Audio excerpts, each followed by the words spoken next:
Thank you, Senator Murray. Senator Cassidy. Yes. First, I'd like to request unanimous consent to enter into the record a statement from the March of Dimes. Will be done. Thank you.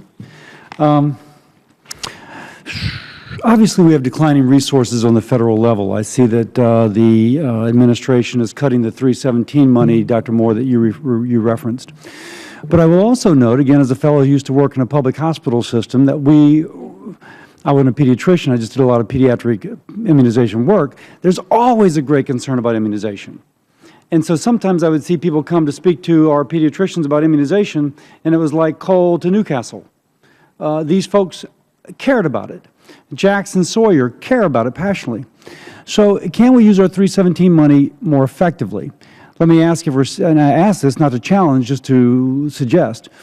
When I look at that map of California, you can isolate those communities which are not immunizing. We ought to pay JACs to come in and speak to those families so that they know if they have a domestic which is helping them in their home, and they're wealthy, they may, whose child was unvaccinated and recently came from another country, their children are at risk. Dr. Jacks could do that very effectively. So I guess I'm going to ask, are we still using our 317 money in a paradigm of 20 years ago, before VFC, before we had immunization registries that could pinpoint where we had pockets of the unimmunized, and before we realized many people are basing their decisions based upon emotion, not upon their physician's recommendation? So, simple question, 317, is our programs rooted 20 years ago, or are they adapting to our ability to use data to pinpoint where we need our intervention? Dr. Moore? Thank you for that question. And I can say, under Dr. Schuckett's leadership, the 317 program is definitely focused on where we are today with our immunization programs. The 317 funding that we have is going to support our immunization information system that provides, as I mentioned, clinical decision support for clinicians who need to keep up with the complex current immunization schedule to provide optimal care. It can provide that support. It makes it easy to issue an immunization certificate. We also are using those funds to provide education not only for clinicians in large conference settings, but also one-on-one education. We will send a public health immunization expert into a clinic to spend half a day with that clinic staff. But see, my point is that those clinicians, again, they don't need a half a day. They just need to have posted online their clinic's results.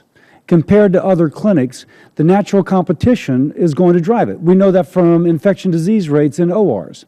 If you post a clinic's immunization rate and they're lacking, they're going to come up. I suspect if you did that for an elementary school, we're going to post the rate of the children immunized here, enter but beware, because over 50% are not immunized. Do you follow what I'm saying? It's a petri dish for measles. So, Dr. Sawyer, what are your comments on that?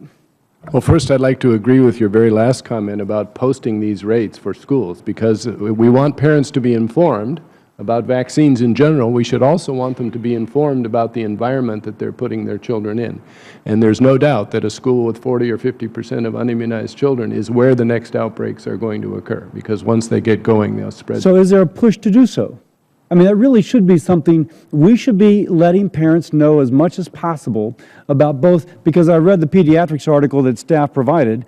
If a pediatrician pushes immunization, she is more likely to convince the mama to vaccinate than if she is a passive, okay, that's fine, I'll sign the note.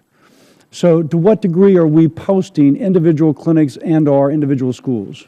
Seems like you should be doing that in Santa Monica. Well, I can certainly comment for California. The rates of school vaccination are public information. They're posted on the state's website, but you have to go look for them rather than putting them right in the face of the parent as they walk in on the first day of school. It might be more effective. Dr. Jackson, any comments? Okay. Well, I will yield back my 43 seconds.